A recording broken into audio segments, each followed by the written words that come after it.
अब हम स्वर संधि का चौथा भेद यण संधि के बारे में पढ़ेंगे। यानी यण संधि, यदि ई, उ, री के बाद कोई असमान स्वर हो तो ई का य, उ का व तथा री का र हो जाता है। अब यहाँ देखेंगे असमान स्वर से क्या मतलब है। जैसे फर्स्ट नियम है ई और ई, उसके बाद में कोई भी असमान स्वर आए, यानी ई और ई के अलावा कोई भी स्वर हो सकता है असमान का मतलब, तो उसके स्थान पर यह हो जाता है।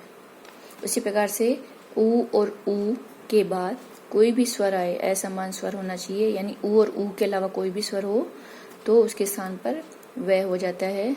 से री के बाद कोई भी असमान स्वर हो, यानी री के अलावा कोई भी स्वर हो तो उसके स्थान पर र हो जाता है। अब नियम से देखेंगे थोड़ा। ई प्लस ए, यानी ई के बाद में कोई भी असमान स्वर होना चाहिए, यानी ई नहीं होना चाहिए, इसके अलावा कोई भी स्वर हो सकता है। तो ई के बाद यदि ए आता है तो भी वह ये ही बनता है। जैसे यदि प्लस अपी, यदि में ई और अपी का ए, तो ई प्लस ए मिलकर के ये बन रहा है, तो रूप बनेगा यद्यपि। से अति प्लस अधि, तो ई प्लस ए, यानी अति का ई और अधिक का ए, ई और ए मिलकर के ये बनेगा, तो रूप बनेगा अत्यधिक। अति प्लस अंत, अति का ई और अंत का ए, ई और ए मिलकर के ये बनेगा और शब्द बन जाएगा अत्यंत। अति प्लस अल्प, अति में ई और अल्प का ए और मिलकर के बनेगा ये, तो शब्द बनेगा अत्यल्प। इस प्रकार से ई के बाद में आ आए, यानी ई के बाद में कोई भी असमान स्वर हो तो ई के बाद में आ और उसके बाद में ये बनेगा। ये में आ की मात्रा तो लगनी ही है जब इसका संधि करेंगे तो इसी प्रकार से इति प्लस आदि, इति का ई और आदि का आ, ई के बाद में आ आए तो बन जाता है या, तो इसका शब्द बन जाएगा इत्यादि। ऐसे ही अभी प्लस आगत, अभी में ई और आगत में आ और मिलकर के बनेगा या, तो यहाँ बन जाएगा शब्द अभ्यागत। से परि प्लस आवरण, परि में ई और आवरण का आ, ई और आ मिलकर के बनेगा या, तो शब्द बनेगा पर्यावरण।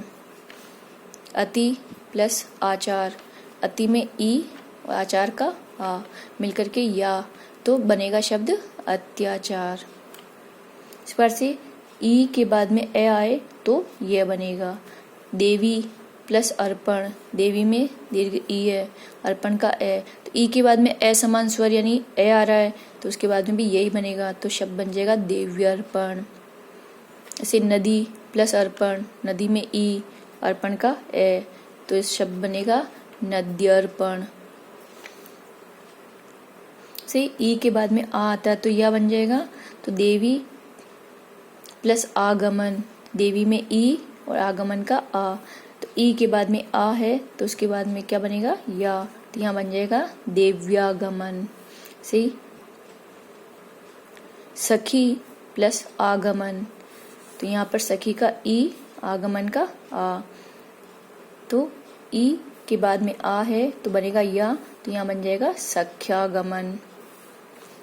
ई के बाद में यदि उ है, यानी ई के बाद में कोई भी असमान स्वर हो यानी उ आए तो यू बन जाता है, बनेगा तो यही है, सिर्फ ये जो स्वर आ रहे हैं वो इसकी मात्राएं बन जाती है। तो अभी प्लस उदय, अभी में ई और उदय का उ, ई और उ मिलकर के यू बनेगा, तो शब्द बन जाएगा अभ्युदय। से ऊपरी का ई, उक्त का उ, ई और उ मिलकर के यू बनेगा, तो शब्द बन जाएगा उपर्युक्त। ऐसे ई के बाद में उ आता है तो यू बनेगा, यानी नी प्लस ऊन, नी में ई और ऊन में उ, तो क्या बन जाएगा यू, तो यहाँ बन जाएगा न्यून। वी प्लस उ है, वी में ई और उ का उ, तो ई और उ मिलकर के यू बनेगा, तो यहाँ शब्द बनेगा व्यू है।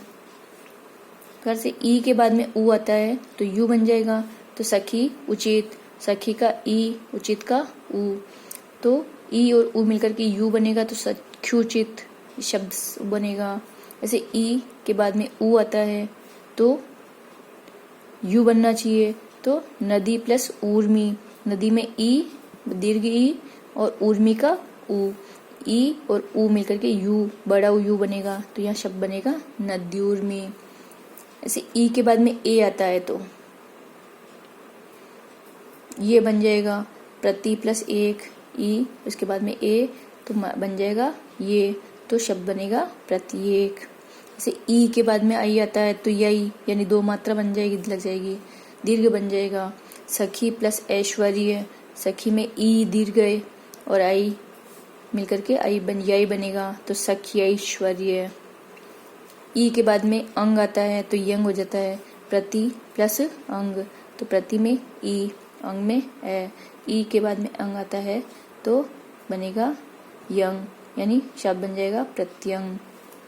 एक ऊ के बाद में, अब दूसरा नियम है, ऊ और ऊ के बाद में कोई भी असमान स्वर हो तो वह बन जाता है। अभी तक हमने सारे य के उदाहरण देखे थे, अब वह के उदाहरण देखेंगे।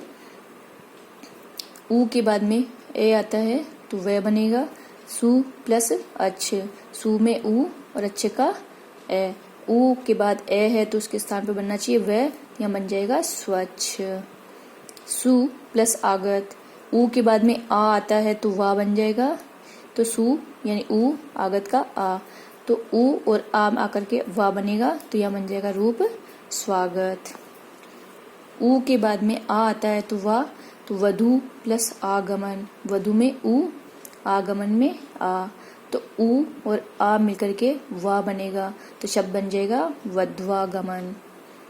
ऊ प्लस ई मिलकर के वी, यानी ऊ के बाद में ई आता है तो वी बन जाएगा, तो अनु प्लस ईक्षक, अनु में छोटा ऊ और ईक्षक में दीर्घ ई है, तो ऊ और ई मिलकर के वी बन रहा है, तो अन्वीक्षक शब्द बनेगा।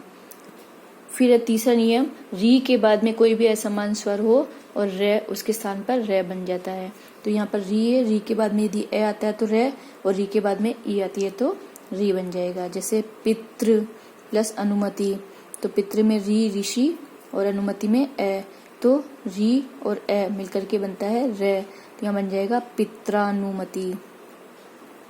ऐसे ही री के बाद में ई आता है तो री बन जाएगा, तो मातृ प्लस इच्छा, री में ऋषि और इच्छा में ई, तो री और ई मिलकर के बन जाता है री, तो शब्द बन जाएगा मातृच्छा। तो इस प्रकार से ये यण संधि कंप्लीट होती है।